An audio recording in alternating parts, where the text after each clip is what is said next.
welcome to the Nebraska Writers Guild Author Chat. I'm Victorine, and today on the show we have Paula Warner. Welcome, Paula.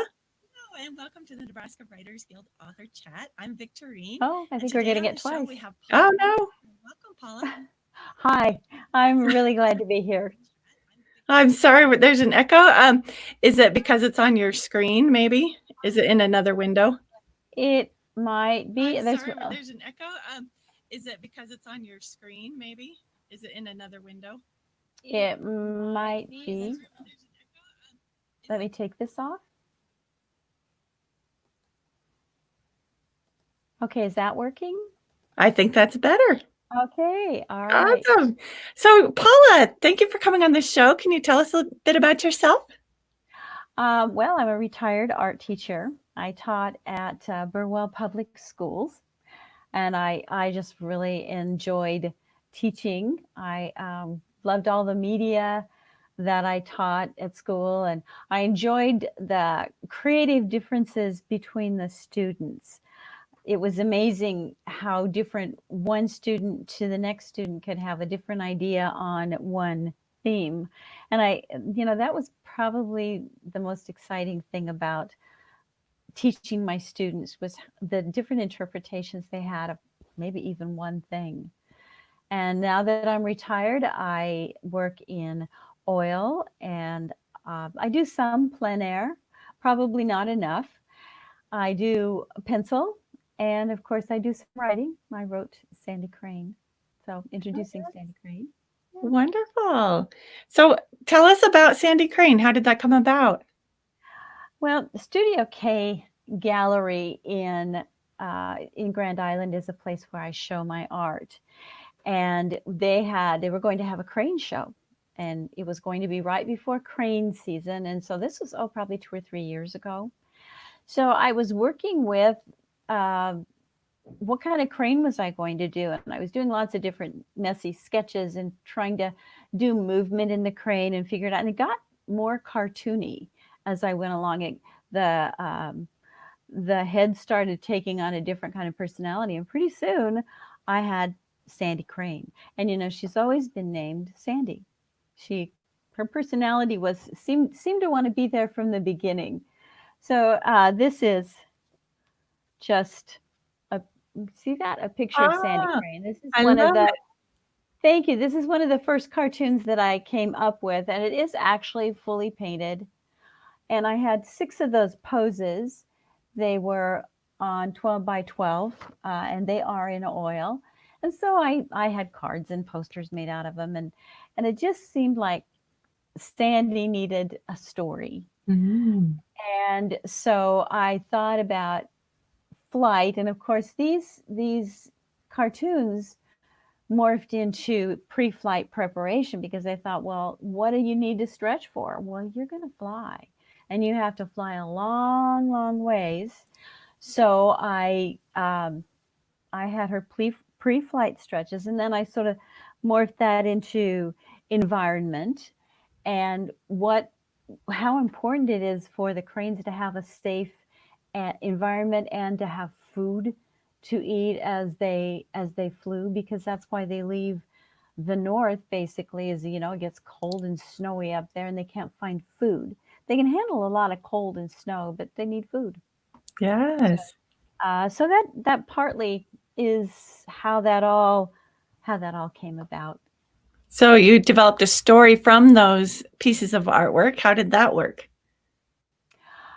I thought I researched. I went with I looked up the wildlife reserves there are numerous different groups of cranes throughout the country as you go from east to west, and they all kind of have their area where they fly. And Sandy's group that I chose, the one that goes through the Platte River, it goes up into Canada, and they can go down usually to the port of Texas, or maybe even across into Mexico a little ways. So I knew I was going to go that far, so I started looking on the internet. I used wildlife refuges. I used the game and parks of both the provinces and the states, and they're varied. a lot of differences. A lot of them on their sites, you'll see that they'll have a study, an environmental study going on, and it may be totally different from another park that has a study going on. It's really fascinating things to learn Yeah. by reading those sites. Kearney Library has a really nice section on cranes. And so I was able to check out some of those books. And then, of course, we have the Rose Sanctuary that is a part of Audubon. And then we have the Crane Trust, and their sites have a lot of information. And of course, I can go down there and look at what they have and go through those places. So I took a lot of notes and put all that research together. And what I put it into, and I had to, of course, I had to leave a lot out. I was writing for 3 to 7 year olds, but I wanted to put it in the couplet format because I like the sing-songy, musical kind of reading to a child. When I read to a child, I kind of like to do it that way. I like to do the musical, rhythmic kind of writing and reading. And so that I put it in that form. So everything had to fit that format. Luckily, I had very good friends and a very good family that they weren't afraid to tell me what they thought. And I would get stuck in some places. And you can imagine when you're doing poetry and that kind of rhyme thing, you can't find the word or the phrase won't work, and it just needs to be turned around sometimes. And Yeah. I had that kind of wonderful editing, so it was nice. Wonderful. That's great. So you had you. some pictures of Sandy. How did the full illustrations come about?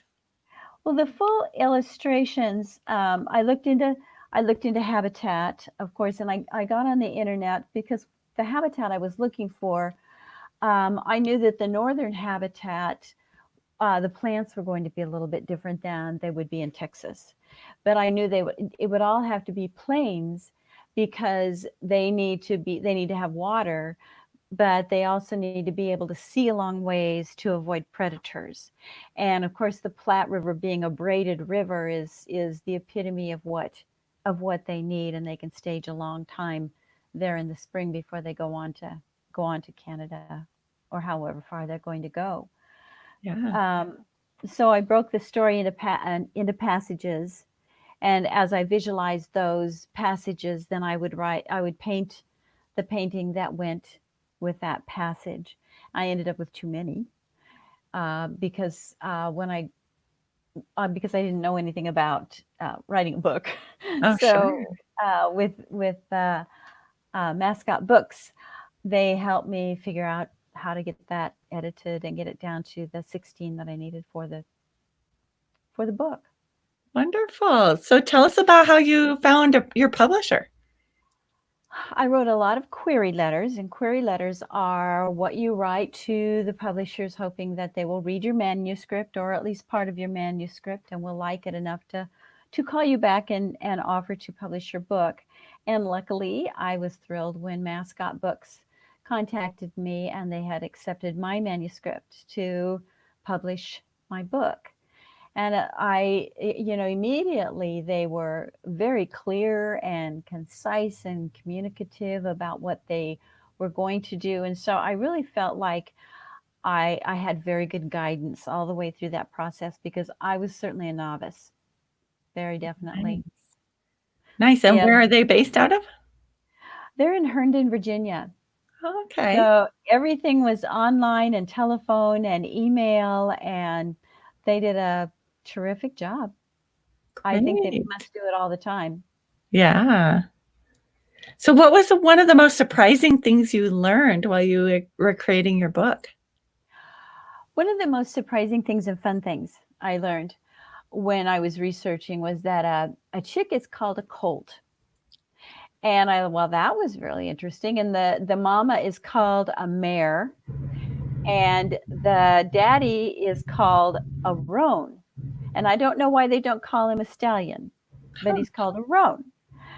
And I edited that out of the book. I really would like to have used it, but it didn't really fit in the book. And I thought especially the area where I live, lots of horses, lots of kids ride, there are ranches and farms. And I I just thought if a child hears colt, they're going to, in their mind, switch to horses. And I'm going to lose Sandy and Mhm. her trip. So Yeah. I had to edit that out, and that might be a useful item for another book. Oh, interesting. Yes. So, as a child, what did you want to do when you grew up? I always wanted to be an artist. My mom always had to provide plenty of paper and have stuff around for me to doodle and dibble and paint on, and she did. There was plenty of that around, and I didn't go into art right away.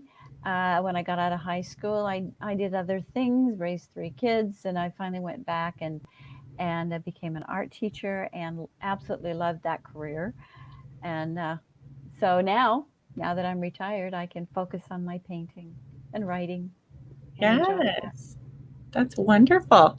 We have a Facebook user who would love to see more of your artwork. Do you have more you can show us? I do. Um, I can start with just, I guess I can show you one of the paintings. I guess, let me see. That's This good. is, yeah, this is the page where Sandy's just a little bit picky and Mama has that.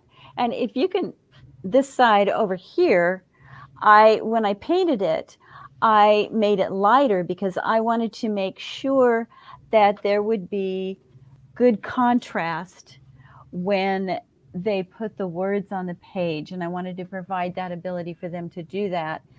There's only one, I think, where they had to put a little bit of fuzz white behind it, because when I talked to them and they totally agreed, I wanted the font to be bigger and rounder and real simple font, and to have good contrast with the background. Because when I've read to children and grandchildren, especially when the light is dim and you're trying to get them to go to sleep, and you can't see the words. Yes. Sometimes they're too close, the letters are too close together, or sometimes they're not big enough. So I thought they did a really terrific job with getting the print on the page and making it really clear and easy to read. Oh, wonderful. We have another question. What medium did you use for that painting?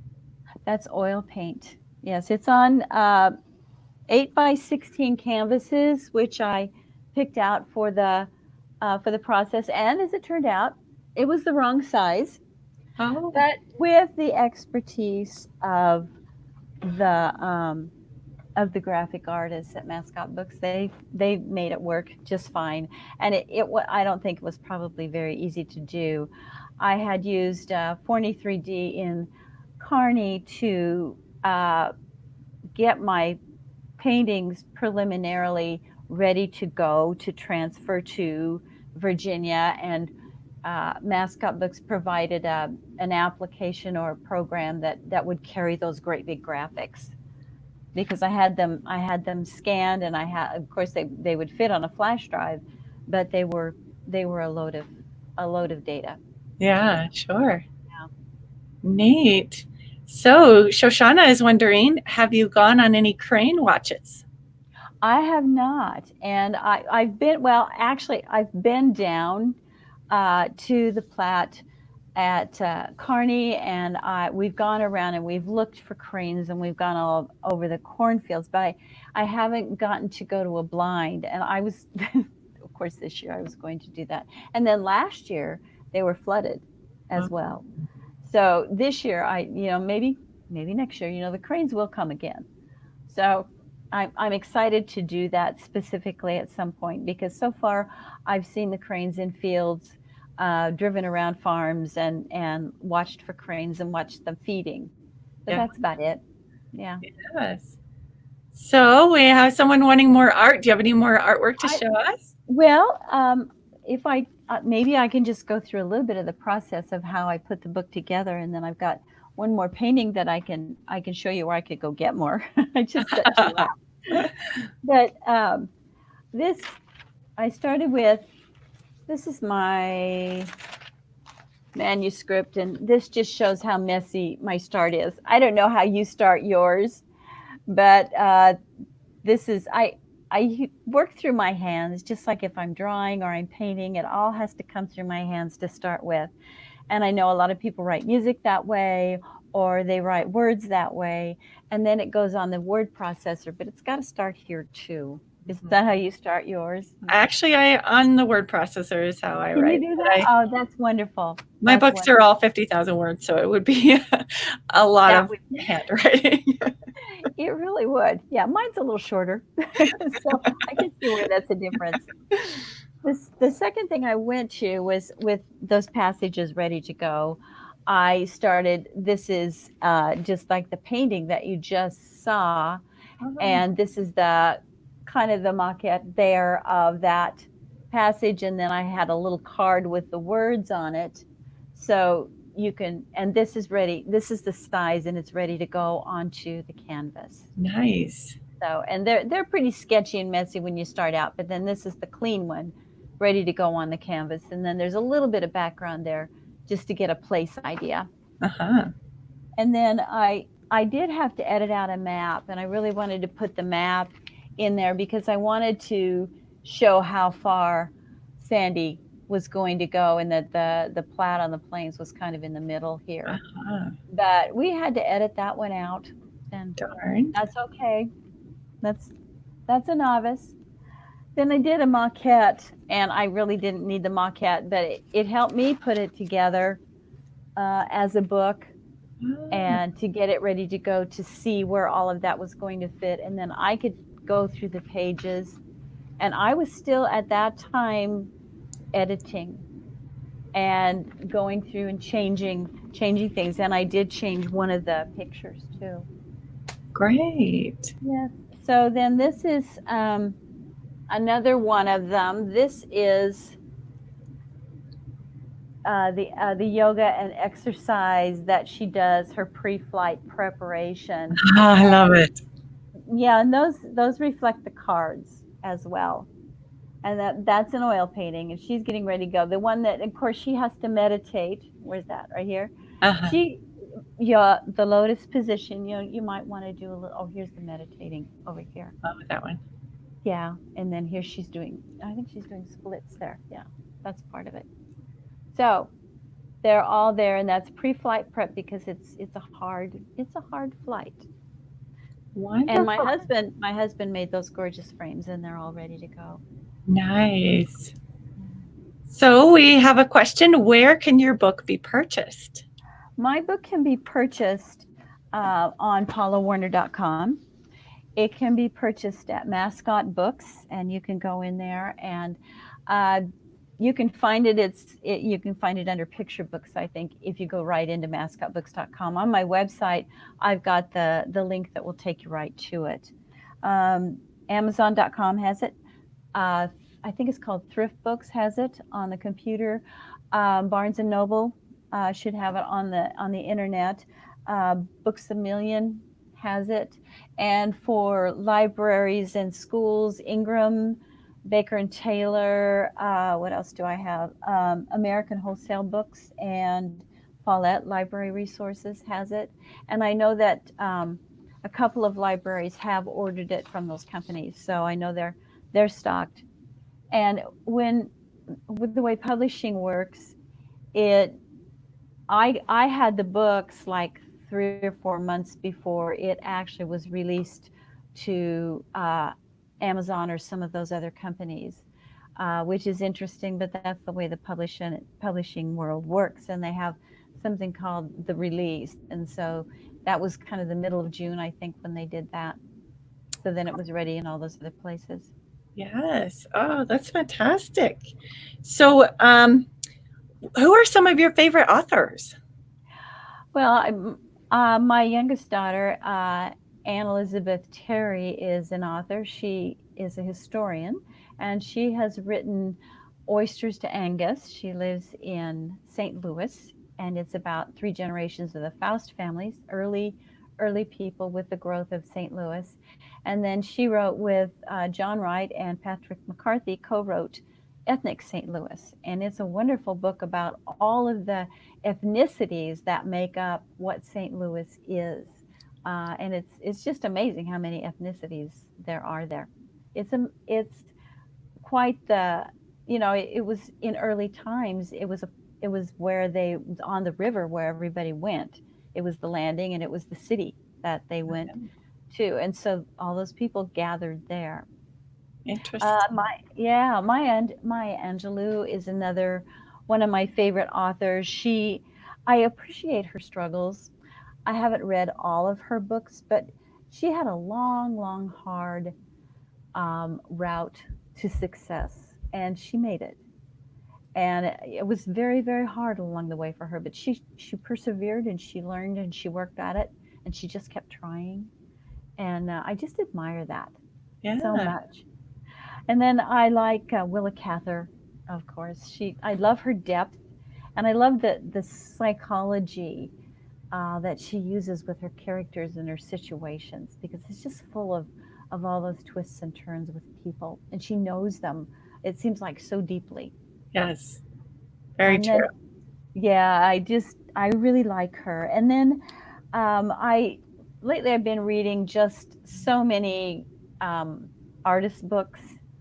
I like. I'm got a really dirty, painty, messed up Bob Rom book right now, because I go back to him, and I relook at how he does things, and what he says. And I like. I've got an S. Alan Schaefer book right now. I've been enjoying his work, and there's an old master professor by the name of John Carlson, and he's kind of everybody's epitome of the teacher of art theory and art. And it's interesting. I think he wrote that book like in the 1920s, and it's in a different kind of vernacular than we use today. And so when I'm reading that, I kind of have to get into I've got to read like a page or two to get into the zone of the way that's written. And then there's a lot of really wonderful information in it. Interesting. Yeah. And That's I think he's still in print. I think they're still using him. great. So if you could go back in time and tell your younger self something, what would it be? Uh, don't be afraid to follow your dream, and have the courage to do that, and do it sooner rather than later, so you can enjoy it longer. Yeah, that's good. Very good. So, tell us about what developing your book was like.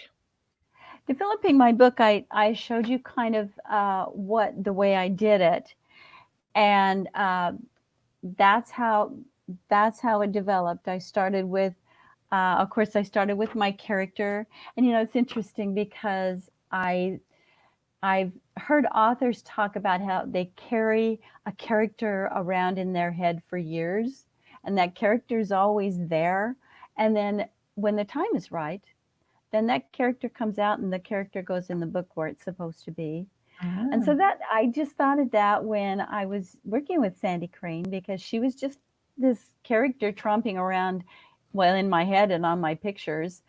And then when it was time, I was ready to put that story together, and it came in little snippets and little dribs and drabs and little pieces of paper that would stick in the bottom of my purse, and I would uncrumple them and put them in my manuscript. love it. So it's kind of a messy process. Yes. So, would you like to read the book I'd be for us? happy to. Yes. Let me try and get this so we can see it. Let's see. I think I need to go this way. And Perfect. this is introducing Sandy Crane.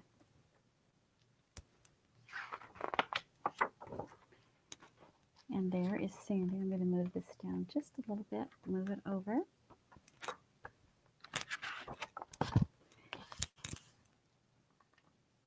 Let's do this. Sandy Crane burst from her eggshell in May, embracing the world on a bright, sunny day. Mama and Daddy each beamed with a smile to see their new chick arrive with such style.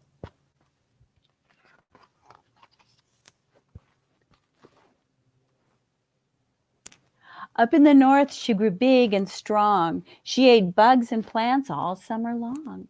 The bugs were huge in Wood Buffalo Park, and the days were long from morning to dark.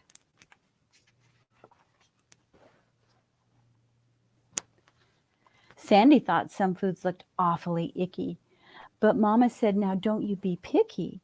You have to grow as tall as me. We'll soon fly south. You will see.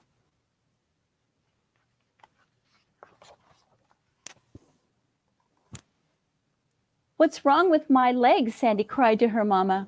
Oh, Sandy, you are filled with such drama. Your legs must grow long and grow very fast so you can outrun a fox in the grass. As soon as you're ready, we'll teach you to fly. We'll fly south for the winter, high in the sky. Sandy swam and played in the marsh and the wild. During the summer up north, the weather was mild.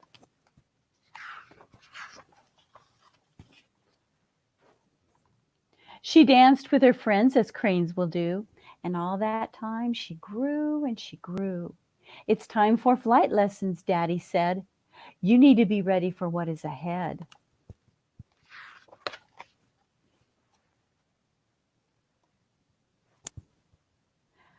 As the summer wore on in the northern park, the air seemed to change. The cold wind was sharp.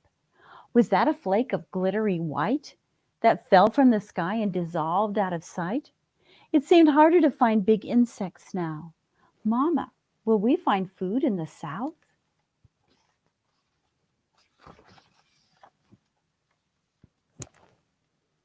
Sandy could look in her mama's eyes. Her legs were full grown now, that is why. When the young cranes could fly and were ready to go, all the cranes headed south in the sun's golden glow. They flew up in a spiral, up to the sky, up in the air amazingly high, stopping overnight as they flew on their way.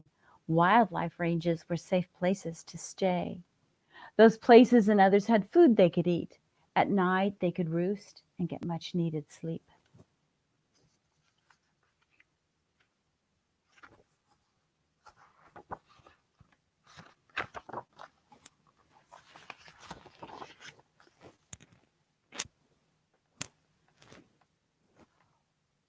The cranes stopped at sunny places in Texas with fun names like Muleshoe, Brazoria, Aransas. They found food aplenty, a different fare. Sandy loved the clams and acorns found there. She and her friends swam in the lake, and on the shore they danced for joy's sake. Daddy explained, dancing freely is fine. But in Texas, they like to dance in a line.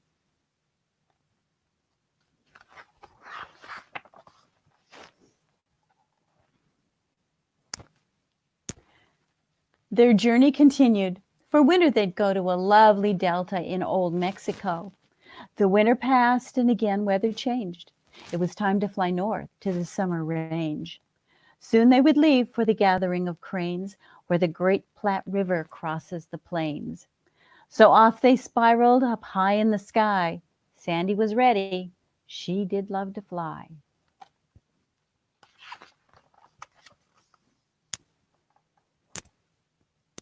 When at last they arrived at the Platte on the plains, they found food and water. For a time, they remained. It was easier now than it was in the past, thanks to those who cared for the wetlands and grass. Though they had to gain weight for the next long flight, they took time to join others and dance in the light.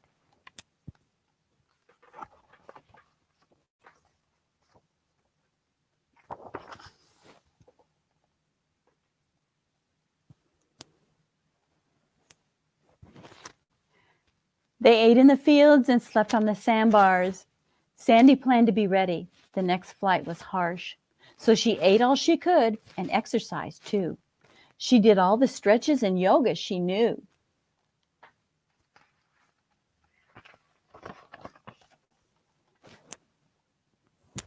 As Sandy and Mama ate corn one bright day, they spotted white birds across the way. What are those grand birds on the marsh over there? Whooping cranes, Sandy. They are quite rare. We don't see them often, though they've joined us today. They like their own space, I've heard some say.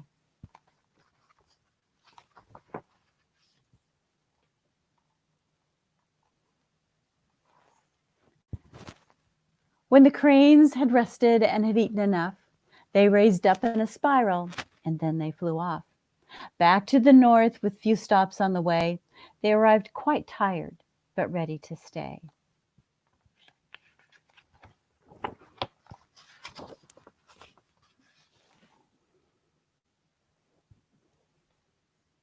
Mama and Daddy announced to their girl, "It's time for you now to go out in the world.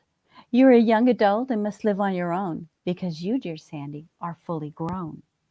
Sandy bade them farewell and left at a prance. With her friends at sunrise, she joined in the dance. So that's Sandy Crane's first year. Wow, that was wonderful. Sandy Crane. Thank you. I loved it. Your artwork is beautiful, and you have a way with words. Such a great job. Oh, thank you. Thank you. It was fun to do. We have another. Oh, good. We have another question. Are you working on any new books?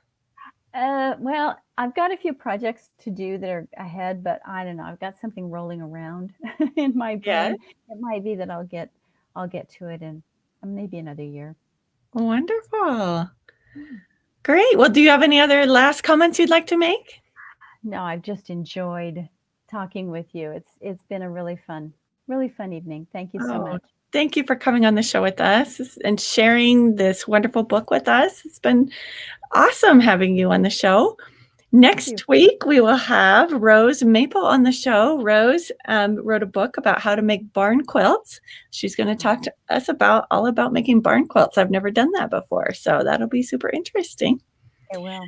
Thank you all for joining us. Click subscribe and like, and come back next week as we have Rose on the show.